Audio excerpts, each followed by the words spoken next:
Hello everyone, welcome back to the channel.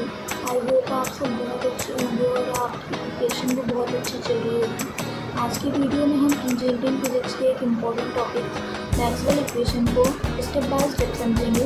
मैं कोशिश करूँगी कि इस टॉपिक को जितना हो सके उतना सिंपल और ईजी लैंग्वेज में एक्सप्लेन करूँ ताकि आपको एग्ज़ाम प्रिपरेशन में हेल्प मिले। So let's get started. Maxwell की पहली इक्वेशन क्या है कि del operator dot D vector is equals to rho. यहाँ डी जो है अपना डिस्प्लेसमेंट करंट है, रो वॉल्यूम चार्ज डेंसिटी है, और हम गॉस लॉ जानते हैं इलेक्ट्रोस्टैटिक्स का। गॉस लॉ तो हम सबको पता है कि अकॉर्डिंग कि जितना मतलब इलेक्ट्रिक फ्लक्स होता है वो इक्वल होता है क्यू अपॉन एप्सिलॉन नॉट के। वही यहाँ पास लिखा है according to Gauss law of electrostatics the total flux passing through the close surface area is equal to the 1 upon epsilon not time charge enclose by the surface area. यहाँ total electric flux है। ये थोड़ा electric है, और mathematically हम इसको ऐसे represent कर सकते हैं। सरफेस एरिया का इंटीग्रेशन इलेक्ट्रिक फ्लक्स का वो क्यू अपॉन एप्सिलॉन नॉट के इक्वल होगा, ठीक। और हमको पता है कि जो रो होता है वो क्यू अपॉन वी होता है, क्यू अपॉन वी के इक्वल होता है। मतलब जो डेंसिटी होती है वो चार्ज अपॉन वॉल्यूम के इक्वल होती है। तो हम क्यू यानी चार्ज को रो वी लिख सकते हैं। और जैसे अगर एक्स लिखा है और उसे इंटीग्रल फॉर्म में लिखना है तो हम एक्स को इंटीग्रल फॉर्म में कैसे लिखते हैं, इंटीग्रेशन ऑफ डी एक्स। वैसे ही अगर हम वी को इंटीग्रल फॉर्म में लिखना चाहें तो इंटीग्रेशन ऑफ डी वी लिख सकते हैं, ठीक। तो इसको हम पुट कर देंगे इक्वेशन नंबर फर्स्ट में। ये Q is equals to rho V था और वी को हम इंटीग्रेशन ऑफ डी वी लिख देंगे, और इसके बाद तो क्यू इज इक्वल्स टू हो जाएगा रो वी, और वी को हम हटा के इंटीग्रेशन ऑफ डी वी लिख सकते हैं। तो रो को चाहे अंदर रखो चाहे बाहर, उससे कोई फर्क नहीं पड़ता। तो क्यू इज इक्वल्स टू हो जाएगा integration of rho D V, ठीक। अब हम इसे इक्वेशन नंबर फर्स्ट में पुट कर देंगे। तो Q is equals to integration of rho D V है, तो ये हो जाएगा ये वाला सरफेस का इंटीग्रेशन इलेक्ट्रिक फ्लक्स का is equals to volume integral of rho D V upon epsilon not. अब यहाँ पास तो सरफेस का इंटीग्रेशन है और यहाँ पास वॉल्यूम का इंटीग्रेशन है, तो इन दोनों को सॉल्व करने के लिए दोनों को सेम करना पड़ेगा। तो हम यहाँ पास गॉस डाइवर्जन थ्योरम लगाएंगे।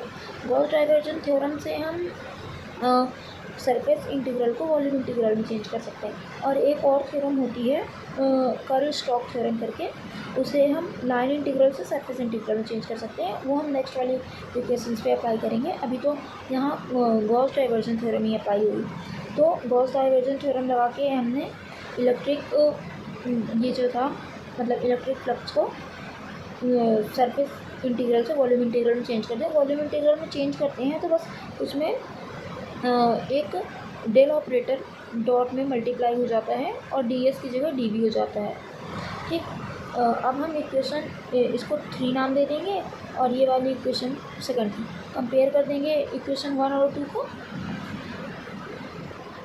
इक्वेशन 1 और 2 को कंपेयर कर देंगे तो अपना इधर का 2 का लेफ्ट हैंड साइड और 3 का लेफ्ट हैंड साइड इक्वल है, तो 2 का राइट हैंड साइड और 3 का राइट हैंड साइड भी इक्वल होगा। तो यहाँ पास है 2 का राइट हैंड साइड और यहाँ पास है 3 का राइट हैंड साइड। और ये जो है 3 का राइट हैंड साइड और 2 का राइट हैंड साइड। और ये जो अपना इंटीग्रल ऑफ ये भी वॉल्यूम इंटीग्रल है, ये भी वॉल्यूम इंटीग्रल, यहाँ भी डी वी है यहाँ भी डी वी है, तो ये दोनों कट जाएंगे। तो यहाँ पास क्या बचेगा, डेल ऑपरेटर का वेक्टर डॉट डी का vector is equals to rho upon epsilon not बचेगा। एप्सिलॉन नॉट यहाँ पास डिवाइड में था तो इधर चला गया मल्टीप्लाई में हो गया, और E vector dot epsilon not is equals to D vector. एक सेकंड में सोचते हैं, ये इक्वेशन 2 और 3 को जब हमने कंपेयर किया तो ये आ गया हमारा, और इसमें से ये भी वॉल्यूम इंटीग्रल है ये भी वॉल्यूम इंटीग्रल है, तो और इधर भी डी वी है इधर भी डी वी है, तो ये कट जाएंगे, ये वाले और ये वाले कट जाएंगे। तो यहाँ पास ये del operator vector dot electric field मतलब ई वेक्टर, और ये जो इधर साइड एप्सिलॉन नॉट डिवाइड में है इधर आएगा तो मल्टीप्लाई में हो जाएगा, ठीक। और हम तो पता है कि जो इलेक्ट्रिक फील्ड और एप्सिलॉन नॉट का डॉट प्रोडक्ट होता है वो डी वेक्टर के इक्वल होता है। तो अब हम इसे यहाँ पास पुट कर देंगे, तो del operator dot D vector is equals to row.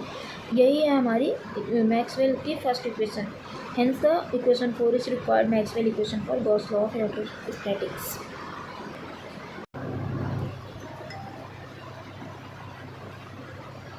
Now अब मैक्सवेल की सेकेंड इक्वेशन, जैसे फर्स्ट इक्वेशन हमारी इलेक्ट्रोस्टैटिक्स पे बेस्ड थी, और ये मतलब फर्स्ट इक्वेशन हमारी इलेक्ट्रिक फील्ड पे बेस्ड थी और सेकेंड इक्वेशन हमारी मैग्नेटिक फील्ड पे बेस्ड है।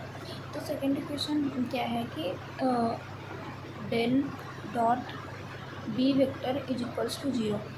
मैक्सवेल की second equation del dot B vector is equals to zero है। ठीक, अब जैसे हमने फर्स्ट पे लगाया था गॉस लॉ ऑफ इलेक्ट्रोस्टैटिक्स, तो अब हम लगाएंगे गॉस लॉ ऑफ मैग्नेटिक। ठीक, तो Gauss law of magnetic field क्या कहती है हमको? According to Gauss law of magnetism, total flux through close surface is zero. मतलब कोई भी एक क्लोज सरफेस है, ठीक, जैसे मान लो ये एक मैग्नेट है, ये इसका नॉर्थ पोल है, ये इसका साउथ पोल है, ठीक। और कोई भी यहाँ से जा रहा है साउथ पोल से नॉर्थ पोल की तरफ, साउथ पोल से नॉर्थ पोल की तरफ, मतलब जितनी भी मैग्नेटिक फील्ड निकल रही है साउथ पोल से नॉर्थ की तरफ और नॉर्थ में से साउथ अंदर से जाती है, तो जितनी भी मैग्नेटिक फ्लक्स निकल रही है, तो टोटल मैग्नेटिक फ्लक्स जो पास हो रही है वो जीरो हो रही है, क्योंकि जितनी इधर से आ रही है उतनी ही इधर से चली जा रही है। मतलब जितनी साउथ से नॉर्थ जा रही है उतनी ही नॉर्थ से साउथ चली जा रही है, ठीक। तो हम इसको मैथमेटिकली कैसे लिख सकते हैं कि मैग्नेटिक फील्ड का इंटीग्रेशन मतलब सरफेस इंटीग्रेशन जीरो होगा। ये अब हम यहाँ पास गॉस डाइवर्जेंस थ्योरम ही लगाएंगे, एज वी नो कि ये सरफेस इंटीग्रल है और हमें वॉल्यूम इंटीग्रल में चेंज करना है ये वाला लाने के लिए, क्योंकि गॉस डाइवर्जेंस थ्योरम लगाते हैं तभी तो ये वाला मिलता है हमें प्रोडक्ट पे, मतलब डेल ऑपरेटर। हम यहाँ पास गॉस डाइवर्जेंस थ्योरम लगाएंगे। अभी पहले क्वेश्चन में मैंने बताया गॉस डाइवर्जेंस थ्योरम क्या है, ठीक। तो यहाँ पास लगा देंगे तो ये हो जाएगा surface integration of magnetic field is equals to volume integration of del operator dot B vector और डी एस में, ठीक। ये यहाँ पास ये इक्वेशन 2 पे वही लिखा है। अब हम इक्वेशन 1 और इक्वेशन 2 को कंपेयर करेंगे। इक्वेशन 1 में क्या है, ये surface integration of B D S, और यहाँ पास क्या है, surface integration of B D S is equals to volume integration of del operator dot B vector. तो हमको क्या मिल जाए, इक्वेशन और 2 को जब हम कंपेयर करेंगे तो हमको ये वाली इक्वेशन मिलेगी, ये वाली इक्वेशन मिल जाएगी। Volume integration of B D S is equals to zero, और चलिए यहाँ पास डेल भी होगा। मैक्सवेल की थर्ड इक्वेशन जो है वो फैराडे लॉ ऑफ इंडक्शन पे बेस्ड है। पहली इक्वेशन हमारी इलेक्ट्रिक फील्ड पे बेस्ड थी, दूसरी इक्वेशन हमारी मैग्नेटिक फील्ड पे बेस्ड थी, और तीसरी इक्वेशन हमारी फैराडे लॉ ऑफ इंडक्शन पे बेस्ड है। और जो तीसरी इक्वेशन क्या है, del vector dot E vector is equals to minus का D B upon D T. हाँ, वो थोड़ा सा एरर आ रहा है। तो मैक्सवेल की तीसरी इक्वेशन है डेल का vector dot electric field is equals to minus D B upon D T, ठीक। और Faraday law of electromagnetic induction हमने ये 12th क्लास में पढ़ा था। According to Faraday law of electromagnetic induction, EMF induce in close loop is equal to the rate of change of magnetic flux in close in the loop. मतलब किसी भी close loop में जो EMF induce होगा वो rate of change of magnetic flux के equal होगा। और तो हम इसे ऐसे लिख सकते हैं,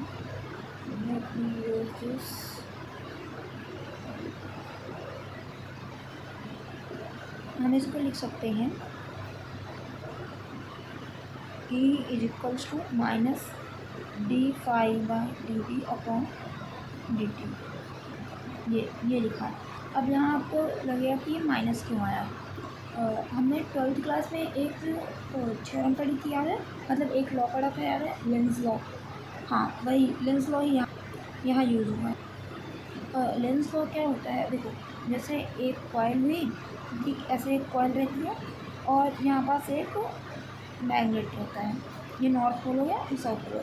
तो जब हम इस मैग्नेट को इसके पास लाया करते थे तो ये ऑटोमेटिक नॉर्थ पोल की तरह बिहेव करने लगता था, और जब इस मैग्नेट को हम दूर लेके जाया करते थे तो ये साउथ पोल की तरह बिहेव करने लगता था, ताकि इस मैग्नेट को अट्रैक्ट कर ले, और पास लाने पे ये नॉर्थ पोल की तरह रिएक्ट करता था ताकि ये रिपेल कर दे। बस इसीलिए ये अपोजिट साइन जो इंड्यूस करता है ना, इसी वजह से यहाँ पास निगेटिव साइन आया, मतलब ये जो साइन है वो लेंस लॉ की वजह से है।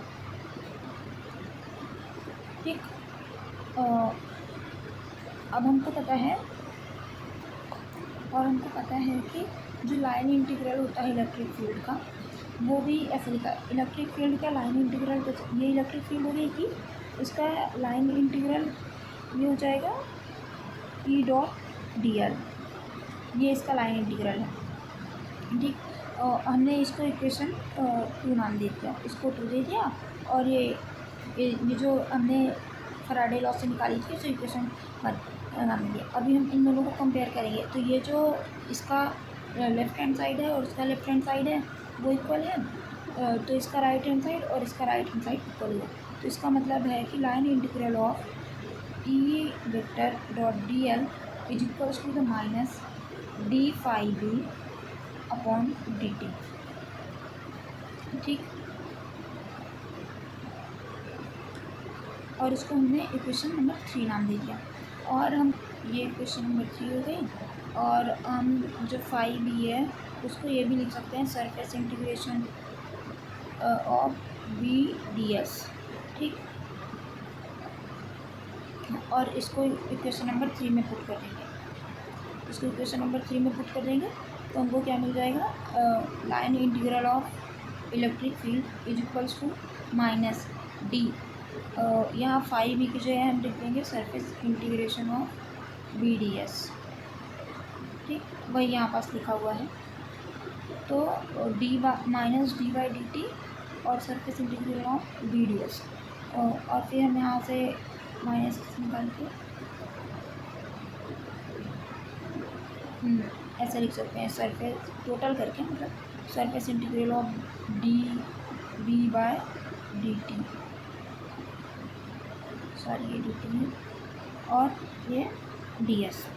ठीक, अब हम यहाँ पास करेंगे कौन सा लॉ, कर्ल स्टोक थ्योरम। ये मैंने पहले ही क्वेश्चन पे बताई थी कि मतलब जब मैक्सवेल की पहली क्वेश्चन डिराइव कर रहे थे तभी मैंने बताया था कि ऐसे ही एक कर्ल स्टोक थ्योरम होती है जो लाइन इंटीग्रल को सरफेस इंटीग्रल में चेंज करने के लिए यूज़ होती है। लाइन इंटीग्रल को सरफेस इंटीग्रल में कैसे चेंज करती है, ये अपना लाइन इंटीग्रल है, मान लो ई डी एन, तो इसको जब ये सरफेस में चेंज करें, जब हम सरफेस वाले को वॉल्यूम इंटीग्रल में चेंज करते थे तो जो ये डेल ऑपरेटर हुआ करता था, ये डेल ऑपरेटर इसका डॉट में मल्टीप्लाई होता था, पर जब हम इसे सरफेस इंटीग्रल में चेंज करेंगे, लाइन टू सरफेस इंटीग्रल में चेंज करेंगे, तो ये डेल ऑपरेटर का जो क्रॉस में यूज़ होगा, पहले डॉट प्रोडक्ट की तरह यूज़ होता था, अब क्रॉस प्रोडक्ट की तरह यूज़ होगा सिंपल है। ठीक, वही पास यहाँ ये देखो, यहाँ पास वही यूज़ हुआ है, कुछ नहीं चेंज हुआ है, बस डी एल की जगह डी एस हो गया है, एल की जगह एस हो गया है, मतलब ये लाइन इंटीग्रल था, ये सरफेस इंटीग्रल हो गया है, बस इसमें डेल का क्रॉस मल्टीप्लाई हुआ है। अब हम इसको इक्वेशन नंबर 4 नाम दे देंगे, ये वाले को 4 नाम दे देंगे और इस वाले को 5 नाम देंगे। अब इन दोनों को कंपेयर करेंगे, इधर भी लाइन इंटीग्रल था इलेक्ट्रिक फील्ड और ये भी इलेक्ट्रिक फील्ड का लाइन इंटीग्रल ही था। ठीक, इन दोनों को कंपेयर करेंगे तो ये दोनों सेम सेम थे, तो अब इनका राइट हैंड साइड भी इक्वल ही आएगा। तो ये surface integral of del vector cross E vector D S is equals to minus, ये रहा minus surface integral of D B by D T और ये डी एस। ठीक, अब ये सरफेस इंटीग्रल, ये सरफेस इंटीग्रल, ये डी एस और ये डी एस, ये तो कैंसिल आउट हो जाएंगे, ये कैंसिल आउट हो जाएंगे, बचेगा क्या, ये अंदर का ये del vector cross E vector is equals to minus का D B by D T, और यही तो हमको प्रूफ करना था तो इसको हम इक्वेशन 6 मान देंगे, लास्ट में लिख देंगे hence equation 6 is the required mathematical equation for Faraday law of induction. Finally 3 equations खत्म हो गई हैं। हम फोर्थ और लास्ट इक्वेशन की तरफ चलेंगे। लिटरली फोर्थ वाली इक्वेशन है मेरे पास, ऐसा नहीं है, मतलब समझाने को तो मैं समझा दूँगी पर ये वीडियो बहुत लंबी हो जाएगी, तो फोर्थ वाली मैं नेक्स्ट वीडियो पर समझाऊँगी। अभी के लिए 1 2 3 ठीक है, मैं आपको दूँगी साथ में।